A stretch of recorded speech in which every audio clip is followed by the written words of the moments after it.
All right, today we're diving into a book that is, let's be honest, a rite of passage for any serious trader Trading in the Zone by Mark Douglas.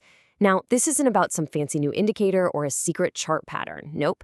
This is about a radical, fundamental shift in how you think. Because in the world of trading, your greatest asset isn't your software or your charting package, it's what's going on between your ears. It's your mindset. So let's kick things off with a big question, the one that probably keeps a lot of traders up at night. Why do some of the smartest, most accomplished people out there, we're talking doctors, lawyers, engineers, why do they so often just crash and burn when it comes to trading? I mean, these are people who have mastered incredibly complex fields, but the market, it's like a code they just can't seem to crack. It's a super frustrating paradox. And the answer has nothing to do with intelligence. It's all about psychology. And this right here gets to the absolute heart of the matter. The biggest myth in trading, the one that traps so many people, is that more information is the answer. More analysis, more screens, more indicators, that's the key to profit, right? Wrong. The reality and the entire foundation of trading in the zone is that your results are not determined by your analysis. They're determined by your attitude and your state of mind while you're actually in the game. Okay, so let's break this problem down. It all starts with something Mark Douglas calls the trader psychological gap. You know that feeling, right? You're looking at a chart after the fact and you're just kicking yourself, thinking, I knew it was going to do that. That's the psychological gap. It's this massive chasm between your analysis, what you know you should do, and your ability to actually execute. To pull the trigger, manage the trade properly, and get out when you're supposed to.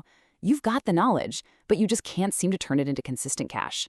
That gap, that's where traders go to die. As Douglas himself puts it, predicting is one thing, but execution is a whole other beast. It is so easy to be a profitable trader in hindsight, isn't it? But the second real money is on the line, our brains just start to work against us. So why? Why does this happen? Well, this brings us to the main event, really. It's a fundamental conflict, your brain versus the trading environment itself. The market's greatest attraction is, ironically, its greatest danger. Unlimited freedom. I mean, think about it. In the rest of our lives, we've got rules, structure, bosses, deadlines. But in trading, you make all the rules. You can do anything you want, at any time. And this totally unstructured environment is something our brains are just not designed to handle. Without those external rules, all of our internal demons come out to play. Our ego screams that we have to be right. Our deep-seated fear of being wrong or losing money takes over.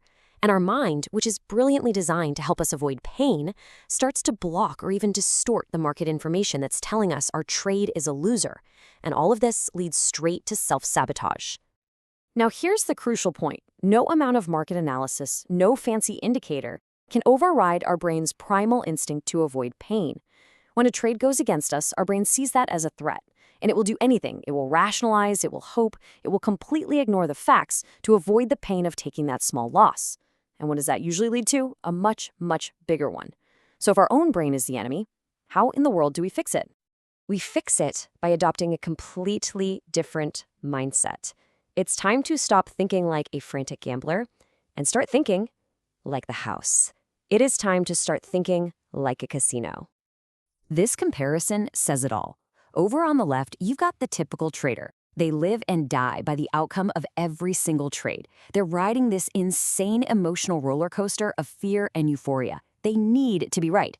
But on the right, you have the casino. The house does not care about one spin of the roulette wheel, not at all. It focuses only on its small statistical edge, played out over thousands and thousands of events. It doesn't need to know what happens next, and because of that, it stays completely emotionally neutral. This brings us to the whole concept of an edge. It sounds kind of mysterious, doesn't it? But it's not a guarantee. It's not a crystal ball.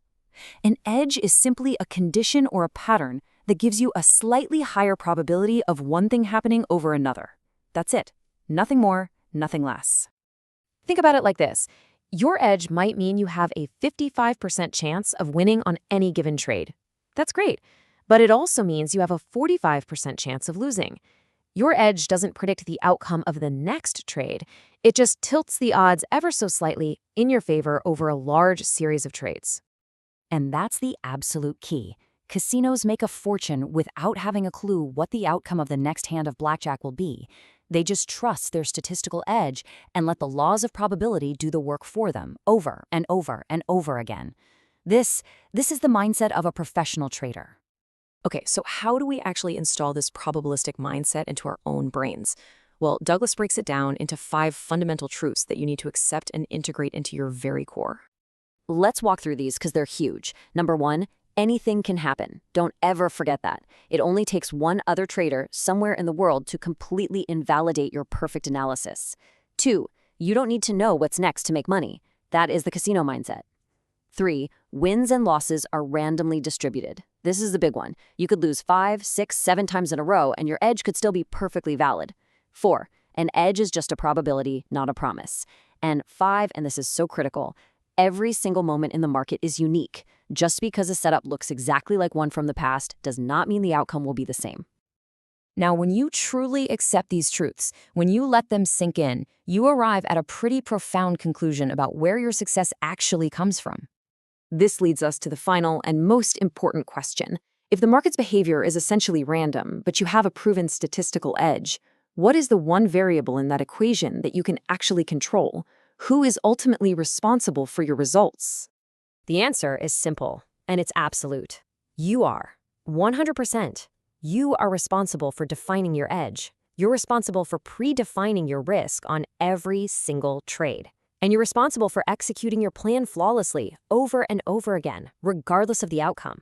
You can't control the market, but you can control yourself. And taking that complete, radical responsibility is the final step to becoming a consistent winner. And we're going to end on this incredibly powerful idea from Mark Douglas. The market is not out to get you. It doesn't create your fear or your greed or your foolish hope.